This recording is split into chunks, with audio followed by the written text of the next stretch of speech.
علامہ سید شاہ تراب Al-Aqsa رحمۃ اللہ علیہ فرماتے ہیں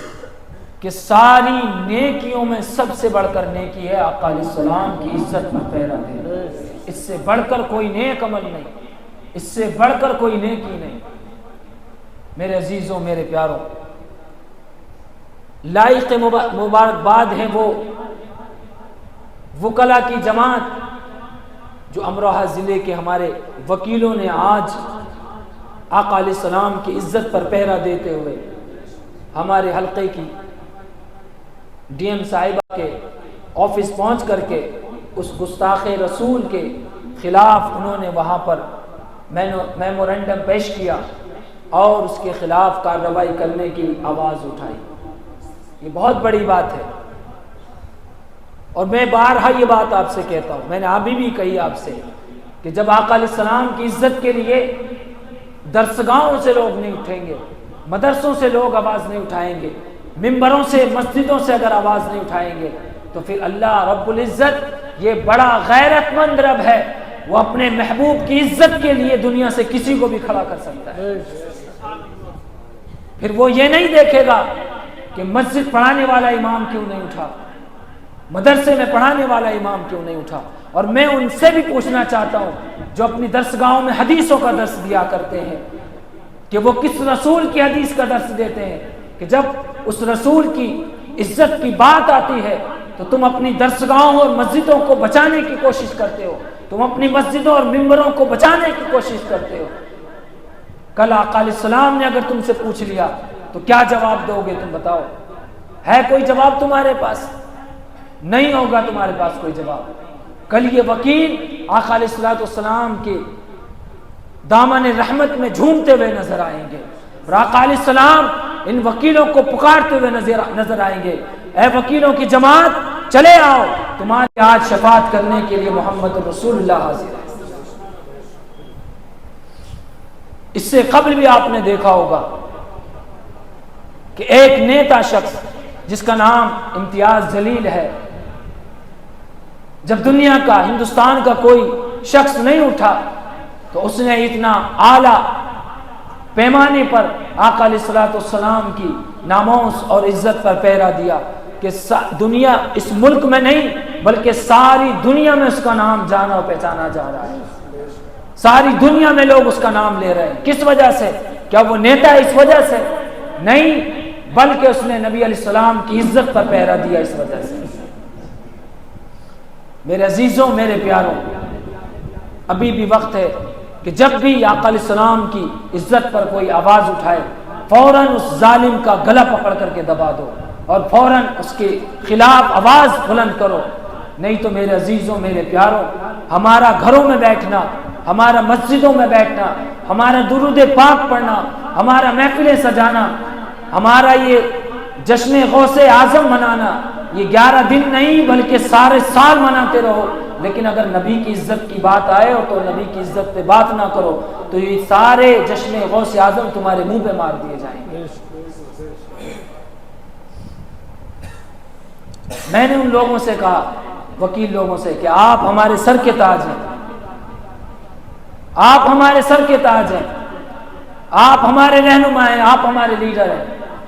آپ آگے چلیں, ہم آپ کے پیچھے چلنے کے لیے راضی ہیں. انہوں نے کہا کہ آپ کا بہت شکریہ. میں نے کہا ہم لوگ شکریہ کے لائق ہی نہیں, شکریہ کے لائق تو آپ لوگ ہیں کہ ہم آپ کا شکریہ ادا کریں, ہم آپ کے شکر گزار ہیں کہ آپ نے یہ قدم اٹھایا اور آپ کی وجہ سے ہم جیسے گناہ گاروں, نکموں کو یہ موقع میسر آیا. تو میرے عزیزوں, میرے پیاروں, ہمیشہ یاد رکھو کہ آقا علیہ السلام کی عزت سے بڑھ کر دنیا میں کوئی چیز نہیں ہے. سیدنا صدیق اکبر کا زمانہ ہے, جب گستاخ رسول نے گستاخی کی تو صدیق اکبر نے پھر یہ اعلان فرمایا کہ چاہے تو وہ بدری ہو یا جو بھی صحابہ ہوں, جن صحابہ کو خود صدیق اکبر نے قانون بنایا تھا کہ یہ صحابہ اکرام ایسے صحابہ ہیں کہ یہ ہمارے نبی کی یاد ہیں, ہمارے نبی کی یاد ہیں, ان کو اب کسی جنگ میں نہیں بھیجا جائے گا. لیکن میرے عزیزوں, جب نبی کی عزت کی بات آئی تو صدیق اکبر نے جو اپنے وقت کے سب سے بوڑھے صحابی تھے ان کو بھی حکم دیا کہ جاؤ نکلو آقا علیہ السلام کی عزت پر پہرا دو، اور جو اپنے وقت کے نابینا تھے ان کو بھی صدیق اکبر نے حکم دیا کہ جاؤ آقا علیہ السلام کی عزت پر پہرا دو۔ تو جب صحابہ اکرام جو اپنے وقت کے نابینا بوڑھے صحابہ تھے ان کو بھی صدیق اکبر نے آقا علیہ السلام کی عزت کے لیے بھیج دیا، تو جو آج نوجوان ہیں صحیح سلامت ہے، اگر وہ آقا علیہ السلام کی عزت پر نہیں نکلیں گے تو میرے عزیزو بتاؤ وہ کس منہ سے آقا علیہ السلام کے سامنے جائیں گے کہ پیش حق مزدہ شفاعت کا سناتے جائیں گے، پیش حق مزدہ شفاعت کا سناتے جائیں گے، آپ روتے جائیں گے ہم کو ہنساتے جائیں گے۔ میرے عزیزوں میرے پیاروں، کل قیامت کا میدان لگا ہوگا اور آقا علیہ السلام ہم جیسے گناہگاروں نکموں دو کوڑی کے لوگوں کے لیے اپنے چشمانے کرم سے آنسو بہا رہے ہوں گے، اور اللہ کے بارگاہ میں اپنے سر مبارک کو جھکا کر کے آقا علیہ السلام فرما رہے ہوں گے رب ہب لی امتی، رب ہب لی امتی، اے میرے رب میری امت کو میرے حوالے کر دے، اے میرے رب میری امت کو بخش دے۔ میرے عزیزوں میرے پیاروں بتاؤ کہ جب نبی کی عزت کی بات نہ کریں گے تو وہ کس منہ سے آقا علیہ السلام سے شفاعت کا سوال کریں گے؟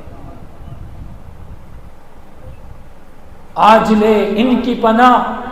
آج مدد مانگ ان سے، آج لے ان کی پناہ، آج مدد مانگ ان سے، ارے پھر نہ مانیں گے قیامت میں اگر مان گیا۔ کل قیامت کے دن جب آقا علیہ السلام کو دیکھو گے کہ اللہ رب العزت نے مقام محمود عطا فرمایا، کہ جس کے تعلق سے اللہ نے قرآن میں فرمایا ربنا وآتنا ما وعدتنا على رسلك ولا تخزنا يوم القیامہ انك لا تخلف المیعاد۔ اے اللہ تو نے جس چیز کا وعدہ کیا ہے، اے اللہ انک لا تخلف المیعاد، بے شک تو وعدہ خلافی نہیں فرماتا ہے۔ اے اللہ جب تو آقا علیہ السلام کو مقام محمود عطا فرمائے گا، میرے عزیزوں جو وہ اعزاز دیا جائے گا قیامت کے دن، اور جب ساری دنیا کے لوگ دیکھیں گے کہ اللہ کے محبوب علیہ السلام کا کیا مقام ہے، کہ اللہ کے بعد آقا علیہ السلام کا تخت لگا ہوگا، مقام محمود سجا ہوگا، جس پر آقا علیہ السلام، آپ لوگ اذان کی بعد کی دعا پڑھتے ہیں نا، اللہم رب هذه الدعوة التامة والصلاة القائمة آت سیدنا محمد صلی اللہ علیہ وسلم الوسیلہ والفضیلہ والدرجة الرفیعة وابعثه مقاما محمودا الذي وعدته وارزقنا شفاعته يوم القيامة انك لا تخلف الميعاد۔ میرے عزیزوں میرے پیاروں، اس میں بھی اس چیز کا ذکر کیا گیا اس دعا کے اندر کہ اللہ رب العزت اپنے محبوب علیہ السلام کو مقام محمود پر جلوہ گر فرمائے گا، اور آقا علیہ السلام پھر اپنی امت کی شفاعت کریں گے، انک لا تخلف المیعاد، اے رب تو جو وعدے فرماتا ہے تو کبھی وعدوں کی خلاف ورزی نہیں کرتا ہے۔ تو میرے عزیزوں میرے پیاروں بتاؤ کل قیامت کے دن جب آقا علیہ السلام کا وہ مقام اور وہ عزت دیکھنے کے بعد اگر مانا تو پھر کیا مانا؟ پھر نہ مانیں گے قیامت میں اگر مان گیا۔ میرے عزیزوں میرے پیاروں، علامہ اقبال فرماتے ہیں کہ جب عشق سکھاتا ہے آداب خدا گاہی، جب عشق سکھاتا ہے آداب خدا گاہی، کھلتے ہیں غلاموں پر اسرار شہنشاہی، کھلتے ہیں غلاموں پر اسرار شہنشاہی۔ میرے عزیزوں میرے پیاروں، اللہ رب العزت کی بارگاہ میں دعا ہے کہ اللہ رب العزت ہم سب کو آقا علیہ السلام کی عزت پر پہرا دینے والا بنائے۔ کیوں؟ مسلمان کا سب سے بڑا اثاثہ اگر کوئی ہے تو وہ آقا علیہ السلام کی عزت اور ناموس ہے۔ ہمارا دین، ہمارا ایمان، سب کچھ آقا علیہ السلام ہے۔ قسم با خدا اہل سنت کا معیار تو یہ ہے کہ یا رسول اللہ، قسم با خدا ہر چیز سے بڑھ کر یا رسول اللہ ہم آپ سے محبت فرماتے ہیں۔